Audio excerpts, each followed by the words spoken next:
It was one day that me and my kid's father had an argument, but he wasn't physically at the house at the time. But all the other arguments that we had, the altercations that we had, I was scared. He had was calling and threatening me and telling me that he was on his way, he was coming. I went to work. And the law firm that I was working with at the time, they had a feeling that something was going on with me. And they started to ask like if I was okay, and I just couldn't hold it in anymore. And I started crying, and they just was like trying to console me. And I told them what was going on. So they put me up in the Airbnb. Me and the kids went there. Like I went and got them from school. We went straight there. I had, after that, like I knew like I needed to leave. So instead of going back to the house, I just left. I had some stuff with us, like the main things that we needed, and I left and went to New Orleans. Yeah, it was like a quick decision, and I was just like, okay, I had enough, because we had already been through a lot of other altercations, and I knew like if I had stayed, it was not going to turn out good. So I had to leave. The first incident happened after my first daughter with him. And then I stayed after that. And I think it was more the kids. I was embarrassed. I was scared. I felt like, okay, because I had 3 kids before him.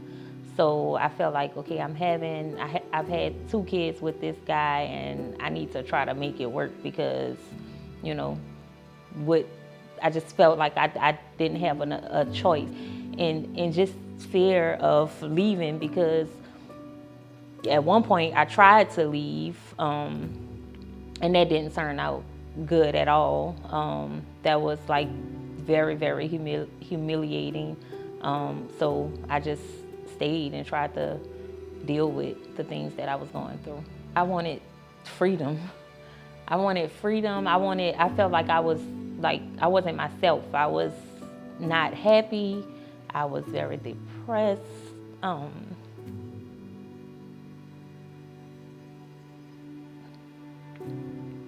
I just wanted to be able to have a life, have friends, because I couldn't have friends. I couldn't be friends with people like he would. He would really antagonize me and bully me when it came to talking to anybody. So I wanted to have a life where I didn't have to walk on eggshells with anyone. I could just have fun and enjoy myself. I just wanted to be able to raise my kids like I was doing, but also be happy and be successful. I wanted to, when I was with him, I wanted to buy a house. That didn't work, but soon as I got out of the relationship, I bought a house. So everything went in the right direction for me once I let go of the relationship, and it just made me realize that that's what was holding me back, because everything just went up from there. So he would go, like I said, he was from Panama City, which I stayed in Panama City for 5 years. That's where I met him at. But then he went to prison. And when he went to prison, someone broke in the house because of him. They broke in our house. And so I went home to New Orleans for the summer while the kids were out of school. And then when it was time to move back, I moved back to Pensacola, that's where his mom stayed. So he would always be back and forth from Panama City to Pensacola. So that was his way of still having his life there and then coming back. So the first time I tried to leave, he had been back and forth from Panama City to Pensacola. And at this point, he had got another girl pregnant. I decided that that's it. I'm done with the relationship. I'm done. He already knew that I didn't want to deal with him, because it had been a while, probably a few months. But he started reaching back out to me, which he usually does after he gets his break from me or whatever. He'll start reaching back out to me, and I had told him that I had been talking to someone else. But the person that I had been talking to was in Arizona. Arizona. They were in Arizona.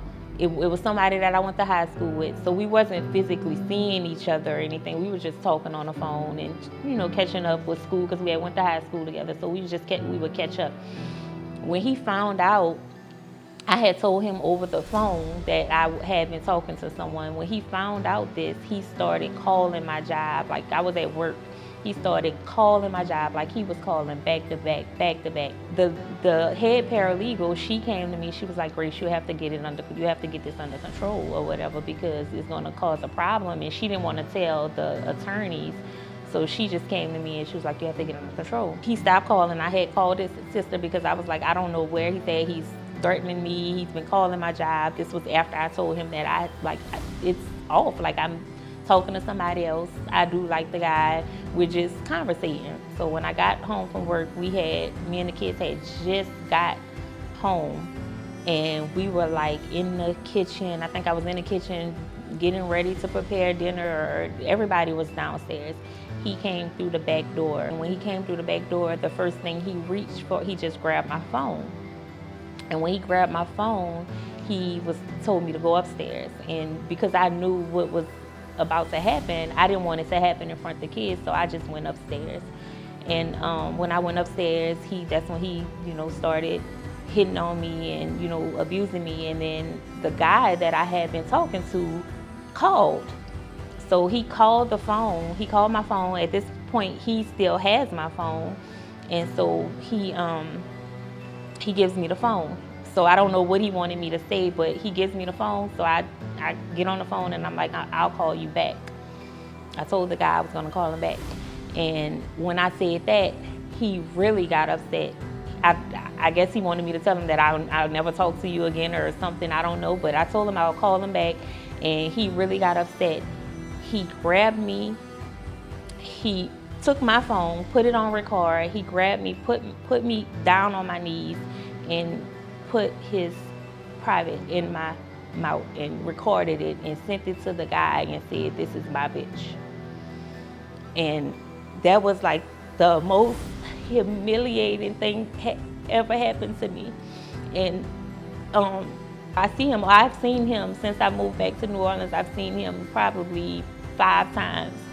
And it's like really hard because after that, I never talked to him again after that. I never talked to him. I never called him.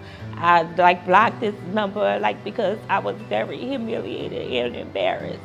The guy, he still was like trying to reach out and check on me to see if I was okay. He had emailed me and because he couldn't get through to me on the phone, but I just like couldn't talk to him because I was embarrassed. So that's the kind of things he would do. So even when I left and went to New Orleans, I thought it was over, but I think I was 100% over. Didn't want to be in a relationship, but I was still like feeling like I had to help him. He got in trouble and he went to jail in Louisiana, and he called me. This was after I moved to New Orleans. So he called me to try to get me to help him, and I did. And so they put him on house arrest, and he came and stayed with me in New Orleans. And he came and stayed with me in New Orleans for a very short period, and another fight broke out. It was something with Snapchat, and he thought it was somebody that he knew that I didn't know, and it was on my friend list, and I don't even use Snapchat like that. And I was like, I don't even know who this person is. And a fight broke out, and that time the fight broke out, the kids were there. His daughter was there. It was like really around the pandemic time. So they ran in the room and they were trying to like stop the fight, and he was like, my youngest daughter, he like slung her out the way, which is his daughter. So after that, he left, and I was like, I'm not doing it no more. And that was like the ultimate, I'm done.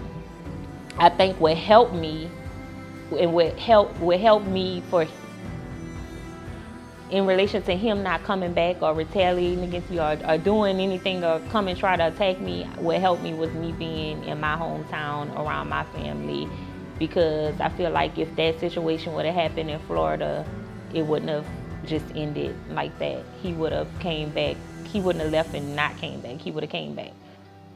He would like text me and he was like, I love you, and like he would leave messages on my Facebook. I'm bipolar. I'm coming home. I'm sorry. I'm bipolar. I'm coming home, and it was just like really a back and forth roller coaster ride. I think me being in New Orleans is what really made me feel safe, because I had my family around me, and it wasn't anything specific that happened. I just felt loved. When I was in Florida, I felt alone. So a lot of times when things would happen in Florida, I wouldn't talk to anyone. I didn't have anybody to talk to. And that goes back to like me being embarrassed or feeling shameful because I was going through that situation.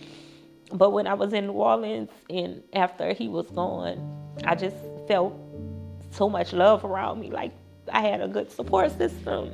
And that support system had always been there. I just was blind to it. I was blind to it because of myself.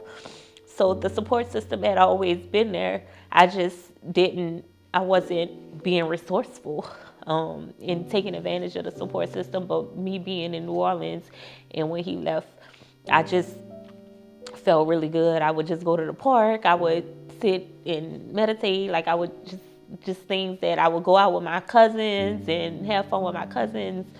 And people that I knew cared about me. I would be around them, genuine love. So I still struggled. I still struggled with different things, which led me to, like, I had to go to therapy. I had to, like, really get help, professional help, to, like, get over a lot of that trauma. And I didn't know I needed that at first either. But just being in New Orleans, me being around people that loved and cared about me and believed in me, it helped tremendously. And then things would, I got a job that was paying double what I was making in Florida.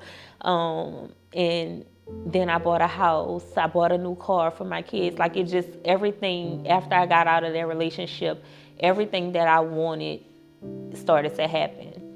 Like, and it was like, I was like, oh, like I was amazed. Like I was shocked. And sometimes I look back now, I'm just like, I think like, what were you doing? But I'm blessed in where I'm at now and where I was at, and it just let me know that there was always an out.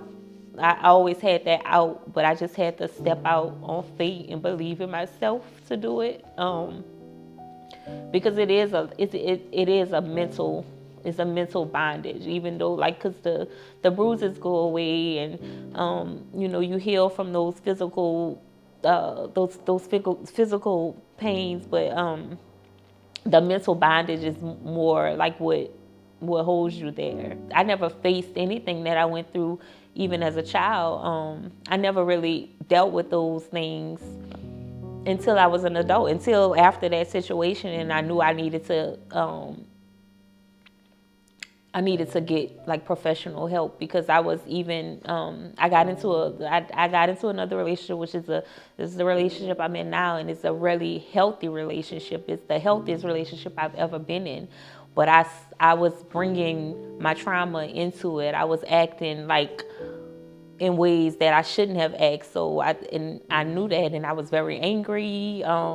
Sometimes I would yell, like even sometimes at the kids and stuff. So I knew I needed to get the help that helped to, like, just, even though I was feeling free and I was doing things that I love to do and I was happy, I still had like some deeper issues that I needed to work out. And also my oldest son, I lost my oldest son's dad to suicide when he was 1. So that was also a part of me that I was holding on to, and I felt like I always had to be there. Like I always, anytime somebody need me, I have to be there because I might lose them. They might kill, I always had that also in the back of my head that I never dealt with, that I never really healed from. I know resilience has like some people say, well, I don't want to be resilient no more because there's too much stuff being thrown at me, but I am very resilient. It's a lot that I've been through. So to see, how I am now and what, all the progress that I've made is like, wow. I know, which I've always knew, that God is real, and I know that He carried me through like all the situations, like without doubt. When I felt that I was like alone out there where I was at and I didn't have anybody, I know He was there, because it's so many situations that happen that I could have not been here, like He took me and my kids on a high-speed chase from the police. And the only thing I could think about in that car was like, this car is getting ready to flip. This car is going to flip. And I just kept praying in the car, like, don't let this car flip. God was with me then. He like pushed me downstairs, like the stairs at our house. I could have been gone. It's just like so much. I know that God was with me, and He was waiting on me to make the move, because like I said, once I did make the move, everything that I wanted started to happen. And it was just confirmation from the start of the job. It was confirmation that I'm moving in the right direction, because everything just was, I was like really, really amazed. And like I said, still to this day, sometimes I look back and I'm like, wow, I'm like really doing things. I'm doing things different. So I know that He's always been with me through everything that I went through.